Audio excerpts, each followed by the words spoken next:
நம்ம கோயம்புத்தூர்ல ஒரு பஸ் கண்டக்டர் 4 லட்சம் மரங்களை வச்சிருக்காருன்னா நம்பும்படி இருக்கா? நிஜங்க.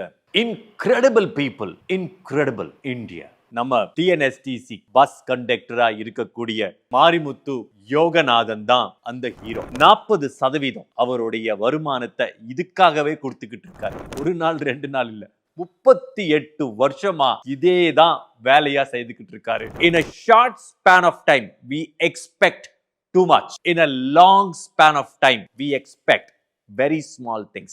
I think இந்த அனுபவத்திலிருந்து பாத்தீங்கன்னா 4 லட்சம்ன்றது தலை சுத்துது. ஆனா 38 வருஷம் ஹொரைசான்ல it all gets evened out. ஒரே ஒரு சிந்தனையை எடுத்து நிறைய நாட்கள் அந்த தொழிலுக்கு கொடுத்தோம்னா, இல்ல அந்த வேலைக்கு கொடுத்தோம்னா சாதனைகள் உறுதியா செய்ய முடியும். கண்டக்டரா இருந்து இவ்வளவு பெரிய எண்ணங்கள்ல வச்சுக்கிட்டு இதுக்காக நிறைய அவார்ட்ஸும் வாங்கியிருக்காரு. வைஸ் பிரசிடென்ட் கிட்ட இருந்து விருது, தமிழ்நாடு கவர்மெண்ட் கிட்ட இருந்து விருது. நம்ம கோயம்புத்தூர்ல வேலை செய்யற கண்டக்டருக்கு பத்மஸ்ரீ அவார்டு கிடைச்சிருக்குன்னா நம்புவீங்களா? இவ்வளவு உயரிய விருதுகள் கிடைச்சுமே இன்னைக்கும் அவர் அந்த கண்டக்டர் தொழிலிருந்து விட்டு வெளியே வந்துடல.